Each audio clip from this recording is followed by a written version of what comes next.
Hello students, आज की video में हम एक्सरसाइज 5.8 के क्वेश्चंस को डिटेल में डिस्कस करेंगे। So first question, verify Rolle's theorem for the function f x is equal to x square plus 2x minus 8 where x belongs to -4, 2। मतलब यहाँ पर हमें कोई फंक्शन गिवन है और उस पर हमें रोल्स थ्योरम को वेरीफाई करना है। आपको बताया कि रोल्स थ्योरम की 3 ही कंडीशंस हैं, हमने बेसिक्स वाली वीडियो में अच्छे से सीखा था। Continuous on closed interval, differentiable on open interval, f of a is equal to f of b, then there exist c point होगा एक जिस पर एफ डैश सी कितना होगा 0। तो सबसे पहले अपने फंक्शन को लिखते हैं, let f x is equal to x square plus 2x minus 8 on closed interval -4, 2। ये हमारा कोई फंक्शन डिफाइन है। तो सबसे पहला स्टेप क्या होता है, कंटिन्यूस। ठीक है, तो यहाँ पर आप लिख दो f x is equal to x square plus 2x minus 8 is continuous on closed interval -4, 2। अब ये मैंने कैसे लिख दिया आपको पता है। X square plus 2x minus 8 ये क्या है, एक polynomial function.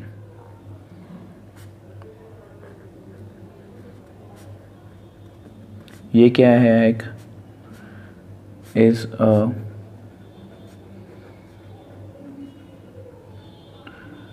Polynomial function and it is always continuous। ये हमेशा क्या होता है, कंटिन्यूस।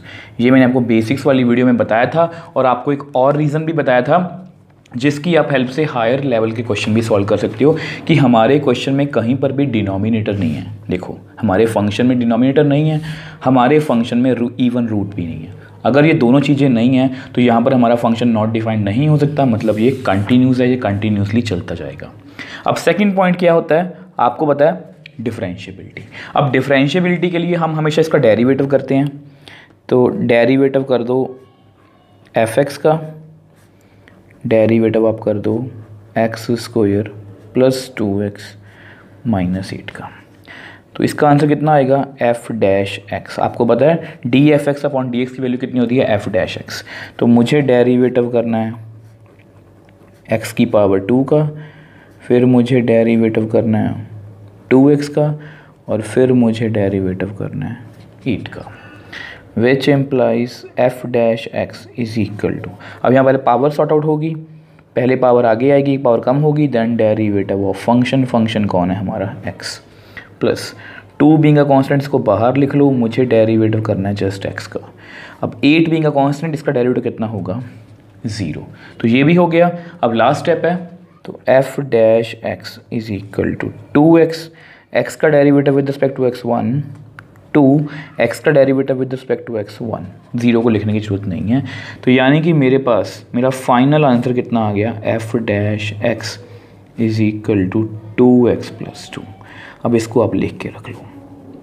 अब आपको मैंने ये बताया था कि f डैश एक्स ये डेरिवेटिव का आंसर है, मतलब ये भी एक फंक्शन है और ये फंक्शन भी क्या है, पॉलिनोमियल, और पॉलिनोमियल फंक्शन हमेशा डिफरेंशिएबल भी होता है। तो यहाँ पर आप लिख दो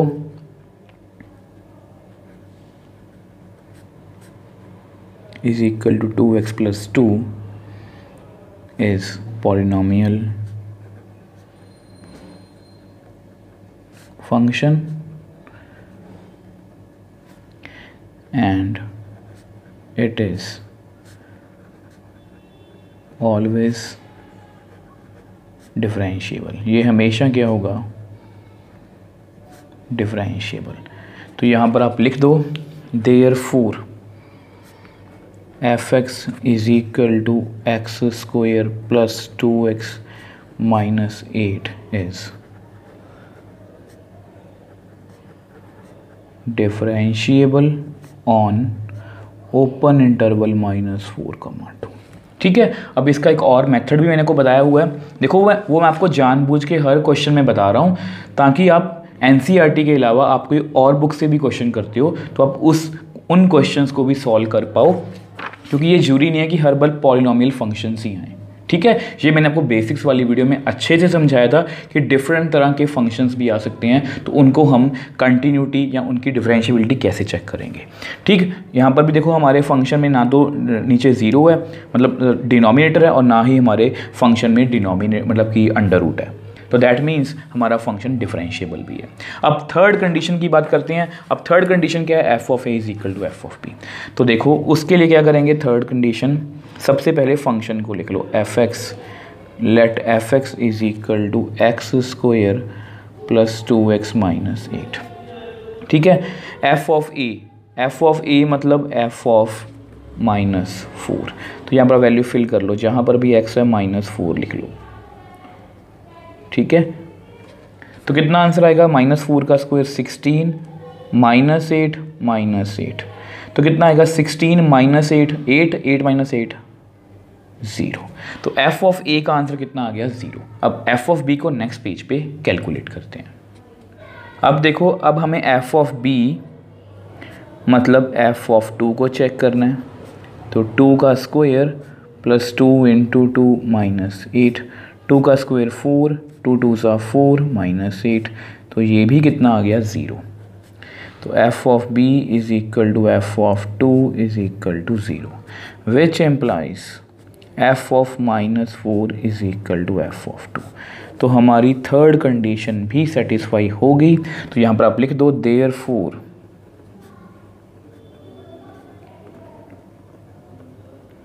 all conditions of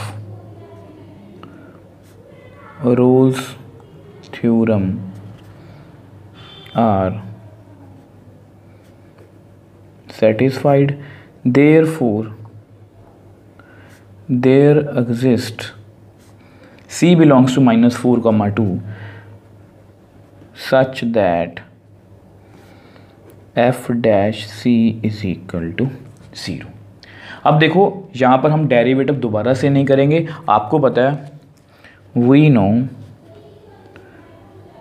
F dash x की वैल्यू कितनी थी हमारे पास 2x + 2। ठीक है, तो विच एम्प्लाइज एफ डैश सी की वैल्यू कितनी आएगी 2c + 2 इज इक्वल टू 0।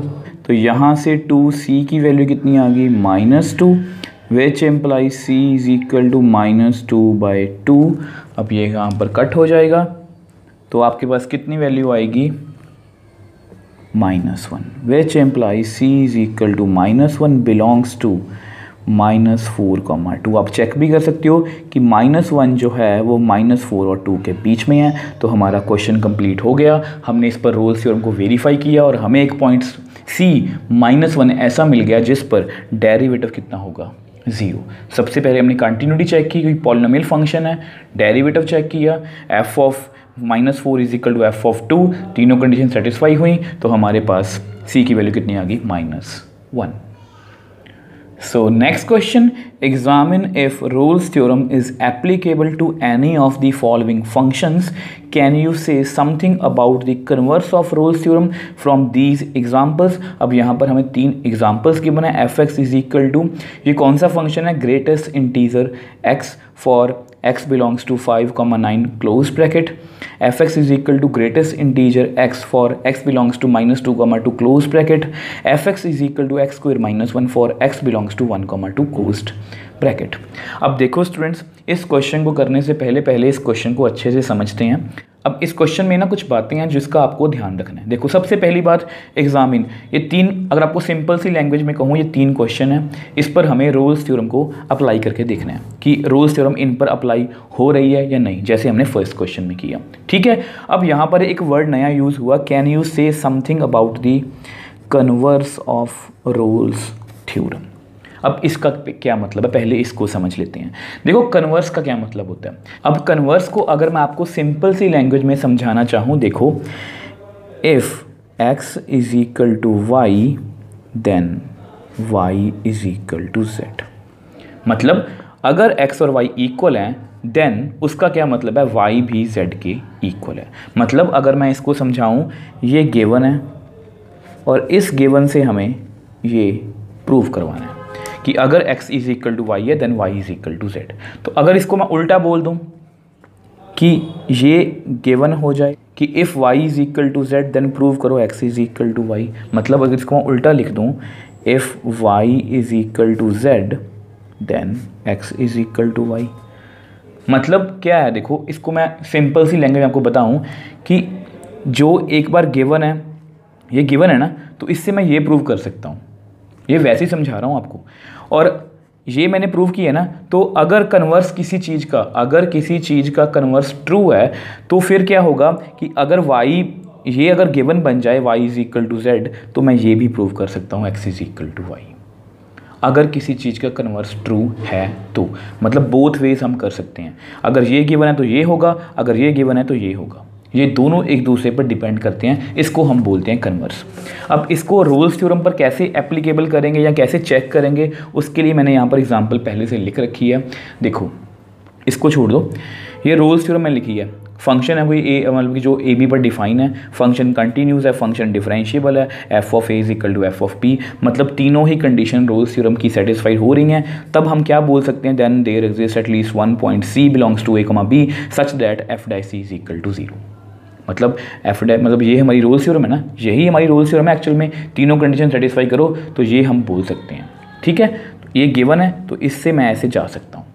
अब अगर इसका कन्वर्स ट्रू है, अगर इसका कन्वर्स ट्रू है तो कन्वर्स कैसा होगा, दिखने में कैसा होगा। पहली बात तो आपको यही पता होना चाहिए ना कि दिखने में कैसा होगा।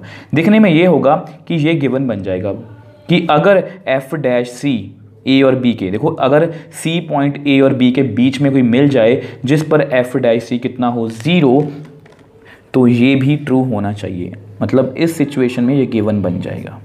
यहाँ पर ये गिवन है, मान लो, ऐसा सोच लो ये गिवन था, तो ये तो आपको पता ही है कि हम ये लिख सकते हैं। गिवन के बाद हम अगर ये कंडीशन सेटिस्फाई हो जाएं तो मैं लिख सकता हूँ कि ऐसा कुछ, कि अगर ये तीनों कंडीशन सेटिस्फाई हैं तो मैं लिख सकता हूँ कि एफ डाई सी पक्का कितना होगा 0।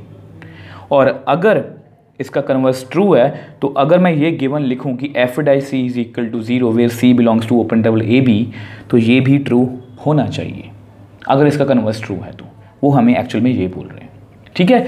तो ये कन्वर्स की बात है, चलो इसको हम बाद में डिस्कस करेंगे। पहली बात तो ये है कि ग्रेटेस्ट इंटीजर फंक्शन कैसा होता है। वैसे हमने इसको क्लास 11th में ही पढ़ा है और क्लास 12th में भी मैंने आपको ग्रेटेस्ट इंटीजर फंक्शंस के बारे में बताया। तो सबसे पहले देखो, घबराना बिल्कुल भी नहीं है। अगर आपने क्लास 11th में नहीं भी पढ़ा तो भी मैं इसको डिटेल से अच्छे से समझाऊंगा ताकि आप इसको अच्छे से समझ पाओ। तो ऐसा करते हैं, उसको नेक्स्ट पेज पे सॉल्व करते हैं। अब देखो ये है क्वेश्चन सेकंड का first part, greatest integer function x belongs to 5,9 मतलब क्लोज ब्रैकेट। मतलब यहाँ पर हमें रोल्स थ्योरम को वेरीफाई करना है। अब सबसे पहले देखो फंक्शन को समझेंगे। इसका मतलब क्या है, ग्रेटेस्ट इंटीजर लेस देन और इक्वल टू x। इसकी डेफिनेशन ये है, ग्रेटेस्ट इंटीजर लेस देन और इक्वल टू x। अब इसको समझाने के लिए देखो मैं कुछ एग्जांपल्स लिखूँगा, 3.2, 3.4, 3.9, 3, -3.4, -3.9, ठीक है। अब इसको समझाने के लिए यहाँ पर हम नंबर लाइन ले लेते हैं। अब मान लो ये 3 है, मान लो ये 2 है, मान लो ये 1, ये 0, ये -1, ये -2 और ये -3, ठीक है। इसके पीछे कौन होगा, -4, ठीक। तो नंबर लाइन मैंने बना ली। अब देखो इसका आंसर इसकी डेफिनेशन में छुपा है 3.2। 3.2 ना जो है वो यहाँ पर कहीं पर होगा, 3.2, ठीक है। अब इसमें क्या लिखा गया है, ग्रेटेस्ट इंटीजर लेस देन और इक्वल टू x। जो x से छोटा है या उसके इक्वल सबसे बड़ा इंटीजर। इसका मतलब क्या है, x से छोटा या उसके इक्वल सबसे बड़ा इंटीजर। अब 3.2 एक इंटीजर तो नहीं है, आपको पता है इंटीजर फुल नंबर्स होते हैं। तो 3.2 से छोटे इंटीजर कौन से हैं, 3, 2, 1, और उनमें सबसे बड़ा कौन है, 3। मतलब अगर सिंपल सी लैंग्वेज में कहूँ तो 3.2 के पीछे कौन इंटीजर खड़ा है, 3। तो इसका आंसर 3 आएगा। 3.4 यहाँ पर है, इसके पीछे कौन इंटीजर खड़ा है, 3, क्योंकि ये इंटीजर नहीं है। 3.4 एक इंटीजर नहीं है। 3.9, अब कुछ बच्चों को कंफ्यूजन होती है कि 3.9 यहाँ पर है तो इसका आंसर कितना आएगा, 4। ऐसा नहीं है, 3.9 के हमें लेफ्ट साइड में देखना है कौन है, 3। क्योंकि 3.9 एक इंटीजर नहीं है तो इसका आंसर कितना आएगा, पीछे इंटीजर कौन है, 3। अब 3 का आंसर, अब 3 खुद एक इंटीजर है, तो यहाँ पर मैंने क्या लिखा है, लेस देन और इक्वल टू x, तो इसका आंसर 3 ही आएगा। मतलब अगर ग्रेटेस्ट इंटीजर फंक्शन में हम इंटीजर को फिल करेंगे 3 को 2 को, तो उसका आंसर सेम ही आएगा। ठीक है, अब देखो माइनस में भी कंफ्यूजन होती है, तो इसको भी अच्छे से समझ लो। -3.4 आपको पता है -3.4 यहाँ पर कहीं पर होगा, यहाँ पर। ठीक है, अब -3.4 का आंसर कुछ बच्चे -3 देते हैं, बिल्कुल गलत है। अगर आप नंबर लाइन देखो तो -3.4 यहाँ पर है ना, तो इसके पीछे कौन है, -4। हमें हमेशा उसके पीछे देखना है, लेफ्ट साइड में देखना है। सेम -3.9 यहाँ पर कहीं पर होगा, इसके पीछे कौन है, -4। तो इस तरह से हमारा ग्रेटेस्ट इंटीजर फंक्शन है जो काम करता है। मतलब इंटीजर, मतलब आपने हमेशा क्या करना है, उस नंबर जैसे 3.2 है, उसके पीछे कौन खड़ा है, कौन सा इंटीजर खड़ा है, उसको देखना है। ठीक है, तो इस तरह से ग्रेटेस्ट इंटीजर फंक्शन काम करता है। अब देखो इसकी कंटिन्यूटी, इसकी डिफरेंशिएबिलिटी कैसे चेक करेंगे। अब उसके लिए आपको इसका ग्राफ बनाना आना चाहिए, ग्राफ के बिना इसको मैं आपको एक्सप्लेन नहीं कर पाऊंगा, तो इसलिए पहले इसका ग्राफ बनाएंगे। अब देखो इसके ग्राफ को ड्रॉ करके देखते हैं। अब देखो मैंने आपको ग्रेटेस्ट इंटीजर फंक्शन अच्छे से समझा दिया। अब देखो हमारा फंक्शन 5 से लेकर 9 तक डिफाइन है, तो मैं उसी तरह से लिखने की कोशिश करूँगा इसको। अब देखो अगर मैं इसमें 5 फिल करूँ तो कितना आंसर आएगा, 5, क्योंकि 5 एक इंटीजर है। ठीक है, तो मतलब यहाँ और यहाँ अगर इसको मैं बनाना चाहूँ तो कैसे बनाऊँगा, तो यहाँ मतलब यहाँ पर कोई पॉइंट आएगा। ठीक है, 5 और यहाँ पर भी 5, आपको पता ग्राफ हम इसी तरह से ड्रॉ करते हैं। अब सेम वे से 5.1 यहाँ पर होगा, इसके पीछे कौन खड़ा, 5, मतलब इसका आंसर भी 5 आएगा। मतलब 5.1 में थोड़ा आगे गया तो यहाँ पर इसका आंसर भी कितना आएगा, 5 आएगा। सेम वे से 5.2 यहाँ पर कहीं पर होगा, उसका आंसर पीछे कौन है, 5, मतलब 5 ही आएगा। मतलब 5.2 थोड़ा सा आगे गया, बट इसका आंसर भी कितना आएगा, 5 के इक्वल ही आएगा। सेम वे से 5.8, मान लो मैं यहाँ पर गया, अब थोड़ा आगे गया, बट इसके पीछे कौन खड़ा है, 5, तो मतलब 5.8 यहाँ पर कहीं पर होगा, तो इसका आंसर भी कितना आएगा, मतलब 5 के इक्वल ही आएगा। 5.9 उसका आंसर भी कितना आएगा, ये सेम 5 पर ही आएगा। अब 6 का आंसर कितना आएगा, 6। मतलब देखो अगर इसको मैं बनाना चाहूँ तो ऐसे बनाऊँगा, इन सभी का आंसर कितना आ रहा है, 5। इसके ग्राफ को ना हम ऐसे ड्रॉ करते हैं। अब यहाँ पर मैंने ऐसे डाला है, ओ ये क्यों डाला है, क्योंकि f(6) का आंसर यहाँ पर नहीं यहाँ पर आएगा। अब सेम वे से हम सभी को बनाते जाएंगे, तो ऐसे। ठीक है, अब ऐसा करते हैं, इसको मैं आपको पूरा करके दिखा देता हूँ। देखो इस फंक्शन का ग्राफ कुछ इस तरह से बनेगा, मैंने आपको एक्सप्लेन कर भी दिया। देखो 5 का आंसर 5, 5.1 का भी 5, 5.2 का भी 5, 5.3 का भी 5, 5.8 का भी 5, 5.9 का भी 5 और 6 का कितना आएगा, 6। तो यहाँ पर मैंने 0 बना दिया, मतलब ये खाली है, मतलब यहाँ पर कोई वैल्यू नहीं है। यहाँ से सीधा जंप कर लिया उसने 6 पर। फिर 6.1 के लिए भी ये वैल्यू, 6.2, 6.9 के लिए भी ये वैल्यू, 7 के लिए ये वैल्यू नहीं आएगी, 7 के लिए ये वाली वैल्यू, सेम 8 के लिए ये वैल्यू नहीं आएगी, 8 के लिए ये वाली वैल्यू। तो इस तरह से ये फंक्शन काम करता है। ठीक है, अब देखो ग्राफ मैंने इसलिए बनवाया है ताकि आपको अच्छे से क्लैरिटी हो पाए। अब एग्ज़ाम में इसको इतना डिटेल में बताने की ज़रूरत नहीं है, आप जस्ट रफली ग्राफ ड्रॉ कर सकते हो कि ग्रेटेस्ट इंटीजर फंक्शन का ग्राफ कुछ इस तरह से बनेगा। अब आपके सामने है क्लियरली ये ग्राफ, आप मेरे को बताओ ये कंटिन्यूस है। आपको पता है कंटिन्यूटी की क्या डेफिनेशन होती है, कि अगर मैं ग्राफ को बिना पेन उठाए बना पाऊँ, तो यहाँ पर मैंने यहाँ तक बनाया, फिर उठाया, यहाँ बनाया, तो क्लियरली, तो यहाँ पर आप लिख दो clearly f(x) is equal to greatest integer function is not continuous on closed interval 5,9। अब देखो हमारी रोल्स थ्योरम की फर्स्ट कंडीशन ही सेटिस्फाई नहीं हो रही, मतलब इससे हमें आगे जाने का कोई मतलब ही नहीं है। हमारा क्वेश्चन यहीं पर ख़त्म हो जाता है कि हमारा फंक्शन कंटिन्यूस नहीं है। तो रोल्स थ्योरम की 3 कंडीशन है और तीनों में से पहली सेटिस्फाई नहीं हो रही, तो फिर आगे की 2 को चेक करने की ज़रूरत ही नहीं है। बट क्योंकि इसमें मुझे कन्वर्स पार्ट भी आपको समझाना है, तो एक बार इसको मैं मतलब आपको पूरा बता देता हूँ कि ये फंक्शन देखो। सेकेंड कंडीशन क्या है, क्लियरली अब वो भी आपको समझा देता हूँ। अब देखो एक बार आपको डेरिवेटिव के बारे में बता देता हूँ। आपको याद होगा कि डेरिवेटिव की सबसे पहली वीडियो जिसमें मैंने आपको डेरिवेटिव का बेसिक सिखाया था और रोल्स थ्योरम की बेसिक्स वाली वीडियो मैंने आपको बताया था कि जो डेरिवेटिव होता है ना किसी भी पॉइंट पर, वो हमें क्या देता है, यूनिक स्लोप ऑफ टेंजेंट। अगर हम देखो, अगर हमारे पास कोई पॉइंट जैसे कर्व है, हमें एक पॉइंट ऐसा मिल गया, अब इस पर मैं एक यूनिक टेंजेंट ड्रॉ कर सकता हूँ, तो ये क्या होगा एक्चुअल में, अगर मान लो ये सी है तो ये क्या है, एफ डैश सी, मतलब ये डेरिवेटिव है, ये डेरिवेटिव को रिप्रेजेंट करता है।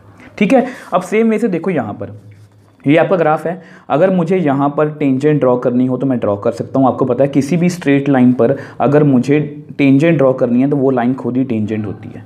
तो यानी कि ये यहाँ पर मैं ड्रॉ कर सकता हूँ, यहाँ पर भी, यहाँ पर भी, यहाँ पर भी, यहाँ पर भी, सभी जगह पर मैं टेंजेंट ड्रॉ कर सकता हूँ। और ये किसके पैरेलल है, पैरेलल टू एक्स एक्सिस, मतलब ये जो टेंजेंट है ये पैरेलल टू एक्स एक्सिस है। ठीक है, अब देखो यहाँ पर मैं टेंजेंट ड्रॉ कर सकता हूँ, बट अगर मैं बोलूँ आपको कि यहाँ पर टेंजेंट ड्रॉ करो, अब कुछ बच्चे इसको ऐसे ड्रॉ कर देंगे, कुछ बच्चे इसको ऐसे कर देंगे, कुछ बच्चे इसको ऐसे कर देंगे, कुछ बच्चे इसको ऐसे कर देंगे, मतलब यहाँ पर मैं बहुत सारी टेंजेंट्स ड्रॉ कर सकता हूँ। और मैंने आपको क्या बोला कि डेरिवेटिव हमें क्या देता है, देखो डेरिवेटिव हमें क्या देता है, एक यूनिक टेंजेंट देता है उस पॉइंट पर। अब यहाँ पर मैं बहुत सारी टेंजेंट्स ड्रॉ कर सकता हूँ, तो ये तो मतलब कि डेफिनेशन की वायलेशन होगी, मतलब यहाँ पर हमारी डेफिनेशन सेटिस्फाई नहीं हो रही और ऊपर से इस फंक्शन में गैप भी है, तो मतलब क्लियरली एफ एक्स, ये आप याद भी रखोगे कि जो ग्रेटेस्ट इंटीजर फंक्शन होता है, इसको आप ऐसे याद रख सकते हो कि ये जो देखो ये कौन से पॉइंट है, 5.1, 5.2, 5.3, जैसे ये वाले 5.1, 5.2, 5.3, इन पर स्लोप एग्जिस्ट कर रही है, मगर स्लोप ऑफ टेंजेंट मैं ड्रॉ कर सकता हूँ, मतलब यहाँ पर ये फंक्शन डिफरेंशिएबल है। बट ये 5 पर क्या है, 5 पर मैं बहुत सारी टेंजेंट ड्रॉ कर सकता हूँ, मतलब 5 पर मतलब हमारा जो डेरिवेटिव है वो एग्जिस्ट नहीं करेगा। सेम अब इसको मैं जनरलाइज करूं तो जितने भी इंटेग्रल पॉइंट्स हैं जैसे 5, 6, 7, 8, इन पर कभी भी डेरिवेटिव एग्जिस्ट नहीं करेगा। तो clearly f x is equal to greatest integer function is not differentiable, ये डिफरेंशिएबल नहीं है on open interval 5 to 9। 5 to 9 के बीच में 6 भी आएगा, 7 भी आएगा, वहाँ पर ये डिफरेंशिएबल नहीं है। ये आप अपनी नॉलेज के लिए इसको लिख के भी कहीं पर रख सकते हो कि जो ग्रेटेस्ट इंटीजर फंक्शन होता है ये नॉन इंटेग्रल पॉइंट्स पर डिफरेंशिएबल होता है, बट इंटेग्रल पॉइंट्स पर ये डिफरेंशिएबल नहीं होता। ठीक है, अब थर्ड और हमारी लास्ट कंडीशन वो क्या है, मैंने आपको बताया कि इसको चेक करने की भी ज़रूरत नहीं है, बट क्योंकि हमें इसमें कन्वर्स भी बताना है तो इसलिए मैं आपको इसको अच्छे से करवा रहा हूँ। अब इसमें हम क्या करते हैं, एफ ऑफ ए मतलब एफ ऑफ 5 मतलब ग्रेटेस्ट इंटीजर ऑफ 5। अब आपको पता है 5 एक इंटीजर, इसका आंसर कितना आएगा 5।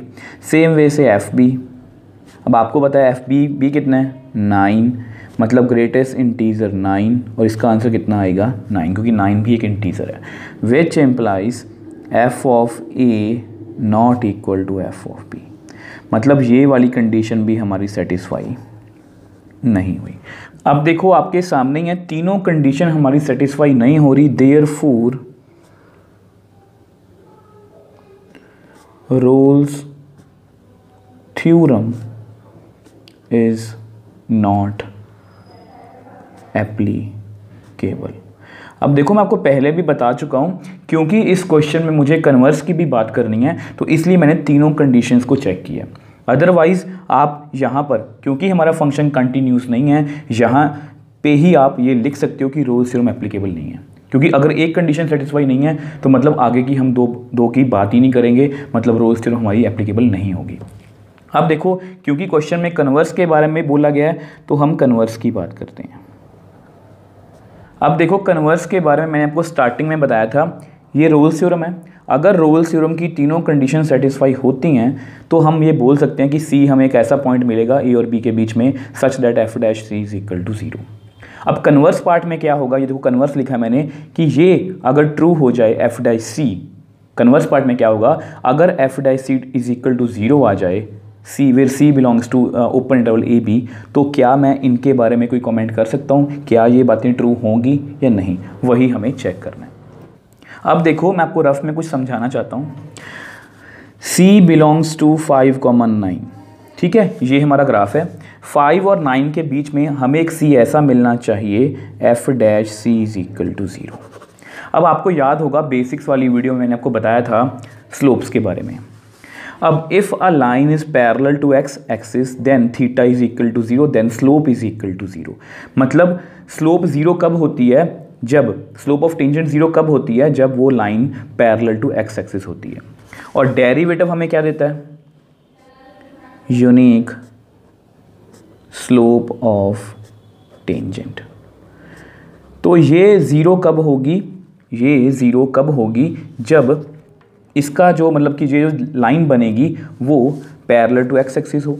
अगर आप ध्यान से देखो, ये आपका ग्राफ है, यहाँ पर मैंने आपको बताया था डिफरेंशिएबिलिटी में कि यहाँ पर मैं टेंजेंट ड्रॉ कर सकता हूँ, यहाँ पर भी मैं टेंजेंट ड्रॉ कर सकता हूँ। किसी भी स्ट्रेट लाइन पर देखो, किसी भी स्ट्रेट लाइन पर जब मैं टेंजेंट ड्रॉ करता हूँ वो हमेशा पैरेलल टू एक्स एक्सिस होती है। ठीक है, तो मैं यहाँ पर लिख देता हूँ at every non integral points, at every non-integral point we can draw a tangent which is parallel to, मैंने आपको समझाया ना, parallel to x axis, therefore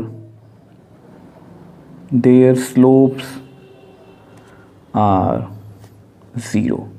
मतलब जैसे 5.1 पर 5.2, 5.3, 6.1, 6.2, 6.3, 7.9, 8.7 इन सभी पर मैं टेंजेंट ड्रॉ कर सकता हूँ और वहाँ पर हमारी स्लोप क्या होगी, 0।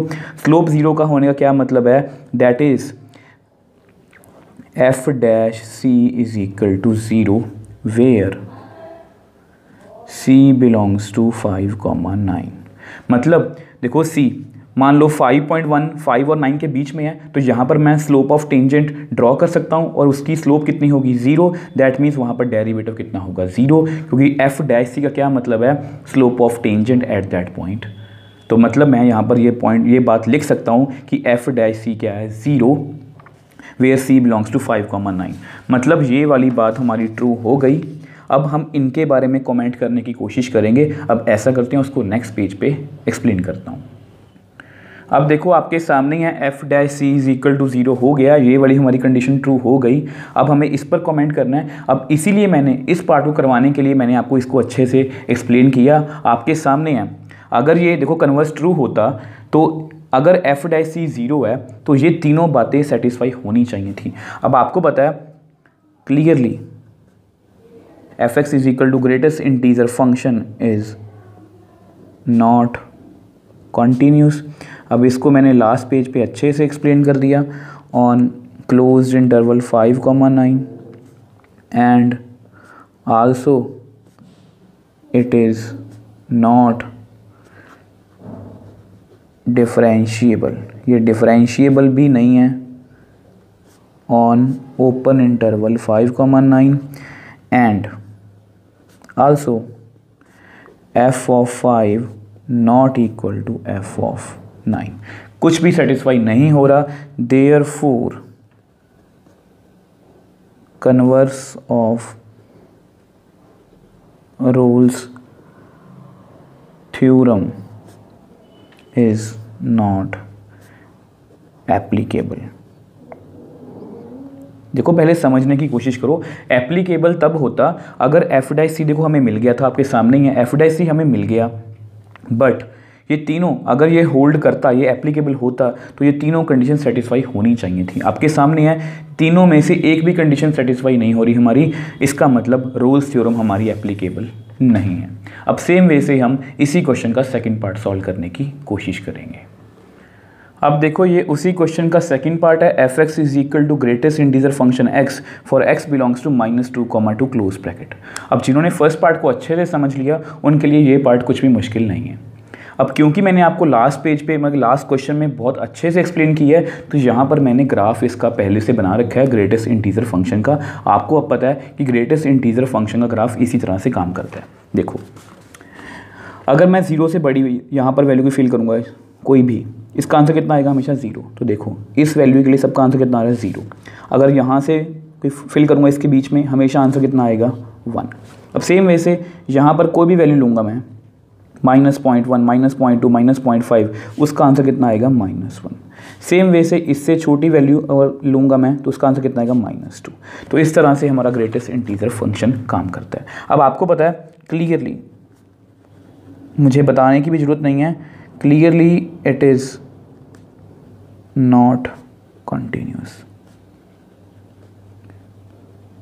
Clearly it is not continuous on closed interval -2, आपको पता है कि इसमें काफ़ी ब्रेक्स हैं, और जब ब्रेक्स होती हैं तो उसको हम कंटिन्यूस नहीं बोल सकते। सिमिलरली मैंने आपको ये भी बताया था लास्ट पेज पे कि clearly it is not differentiable on -2, इसका रीज़न वही है कि सभी जो नॉन इंटेग्रल पॉइंट्स हैं, देखो इन सभी पर मैं टेंजेंट ड्रॉ कर सकता हूँ, बट इस वाले पॉइंट पर, जैसे इस वाले पर, इस वाले पर, इस वाले पर, मैं बहुत सारी टेंजेंट ड्रॉ कर सकता हूँ। और डेरिवेटिव का क्या मतलब होता है? यूनिक स्लोप ऑफ टेंजेंट, एक ही स्लोप ऑफ टेंजेंट होनी चाहिए, एक टेंजेंट होनी चाहिए, बट यहाँ पर बहुत सारी टेंजेंट ड्रॉ कर सकता हूँ, मतलब this function is not differentiable. जितने भी इंटेग्रल पॉइंट्स हैं उन पर ये डिफरेंशिएबल नहीं है, और -2 और 2 के बीच में 1 भी आएगा, -1 भी आएगा, 0 भी आएगा, तो उन पर ये डिफरेंशिएबल नहीं है। ठीक है, नाउ थर्ड क्या है? F of a. F of a मतलब एफ ऑफ -2, मतलब ग्रेटेस्ट इंटीजर ऑफ -2। अब -2 एक इंटीजर, तो इसका आंसर कितना आएगा? -2 ही आएगा। सेम वे से एफ ऑफ बी, वो कितना है? एफ ऑफ 2 मतलब ग्रेटेस्ट इंटीजर 2। अब 2 भी एक इंटीजर है, इसको आंसर भी कितना आएगा? 2, which implies f of -2 not equal to f of 2। Therefore, Rolle's theorem is not applicable। अब नेक्स्ट पेज पे इसकी कन्वर्स के बारे में बात कर लेते हैं। आपको कन्वर्स का आंसर भी पता आपके सामने है, यही वाला आंसर आएगा, बस इसको हमें एक बार लिखना ही है। अब देखो कन्वर्स की बात कर लेते हैं। अब देखो आपको पता है कि कन्वर्स का क्या मतलब है, कि अगर देखो ये सीधी थ्योरम है कि ये तीनों कंडीशन सेटिस्फाई, तो हमें एक सी ऐसा मिलेगा जिस पर एफ डैश सी कितना होगा? 0।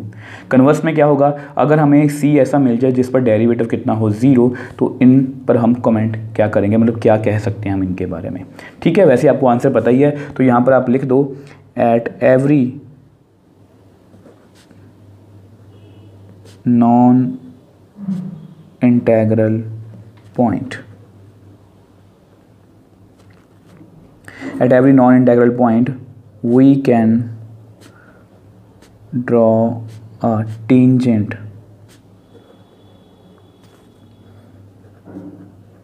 which is parallel to x axis. Therefore their slopes are 0, that is f dash c is equal to 0 where c belongs to -2, अब -2 और 2 के बीच में काफ़ी नॉन इंटेग्रल पॉइंट्स आएंगे, सभी पर हमारी जो मतलब कि मैं टेंजेंट ड्रॉ कर सकता हूँ जो पैरेलल टू एक्स एक्सिस है। मैंने आपको बताया था कि इस पर मैं टेंजेंट ड्रॉ कर सकता हूँ, ये खुद लाइन मेरी टेंजेंट ही है, ये पैरेलल टू एक्स एक्सिस है, मतलब यहाँ पर स्लोप क्या होगी? 0। मतलब हमें एफ डैश सी एक ऐसा पॉइंट मिल गया, मतलब हमें सी एक ऐसा पॉइंट मिल गया जिस पर एफ डैश सी कितना होगा? 0। But clearly f x is equal to greatest integer x is not continuous on closed interval -2, and not differentiable on -2, मतलब ना तो ये कंटिन्यूस है और ना ही ये डिफरेंशिएबल है। Also f of -2 not equal to f of 2, therefore converse of Rolle's theorem is not applicable. देखो आपको पता है कि कन्वर्स एप्लीकेबल होने के लिए अगर एफ डैश सी हमें 0 मिला था तो ये तीनों कंडीशन सेटिस्फाई होनी चाहिए थी, बट हमारी कोई भी कंडीशन सेटिस्फाई नहीं हो रही, therefore converse is not applicable. So next question, अब देखो क्वेश्चन सेकंड का ही थर्ड पार्ट है, f x is equal to x square minus 1 for x belongs to 1,2 close bracket. अब इसमें भी हमें वही रोल थ्योरम चेक करनी है और बाद में उसके कन्वर्स के बारे में बात करनी है। सबसे पहले फंक्शन लिख लो। अब ये फंक्शन तो सिंपल ही है, x square minus 1 on close interval 1,2।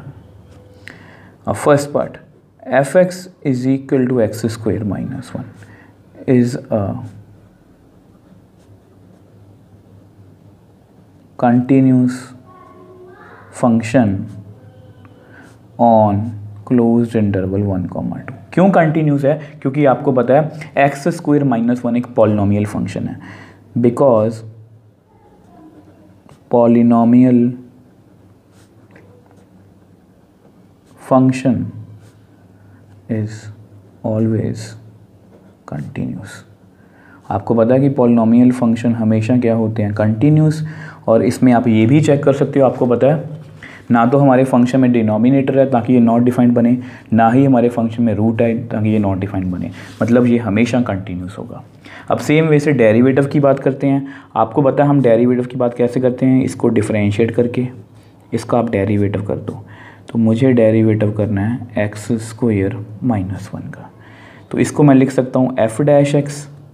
अब मुझे डेरिवेटिव करना है एक्स स्क्वायर का, फिर मुझे डेरिवेटिव करना है 1 का, which implies f dash x is equal to, अब पावर पहले आगे आएगी, एक पावर कम होगी, then derivative of function, function कौन है? एक्स, और 1 का डेरिवेटिव 0 की कांस्टेंट है, तो f dash x is equal to 2x, x का derivative with respect to x 1, तो हमारी एफ डैश एक्स की वैल्यू कितनी आ गई? 2x। ये हमें बाद में जाके काम भी आएगी एफ डैश सी में, ठीक है। तो एफ डैश एक्स की वैल्यू कितनी है? 2x, ठीक है। अब आपको ये भी पता है, अब ऐसा करते हैं, यहाँ पर जगह थोड़ी सी कम है, इसको नेक्स्ट पेज पे आपको एक्सप्लेन करता हूँ।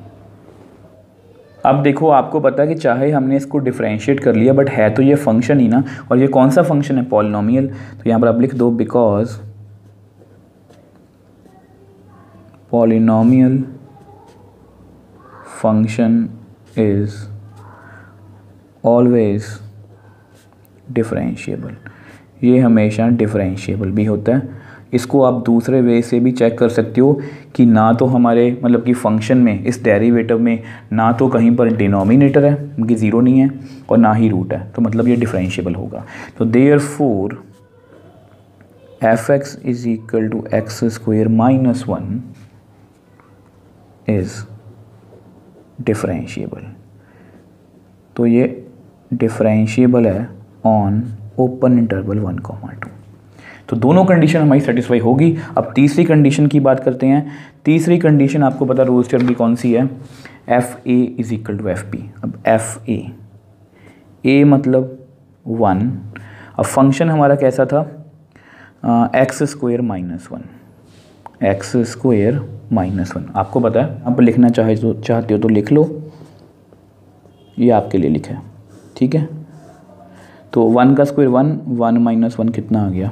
0। अब एफ ऑफ बी की बात करते हैं। एफ ऑफ बी मतलब 2, एफ ऑफ 2 का स्क्वायर माइनस 1, 2 का स्क्वायर 4 माइनस 1 3। अब क्लियरली एफ ऑफ 1 0 है, एफ ऑफ 2 3 है, तो ये आपस में इक्वल नहीं है। मतलब हमारी तीसरी और लास्ट कंडीशन सेटिस्फाई नहीं हुई। 2 कंडीशन सेटिस्फाई हो गई बट तीसरी सेटिस्फाई नहीं हुई, तो हम यहाँ पर लिख सकते हैं देयरफॉर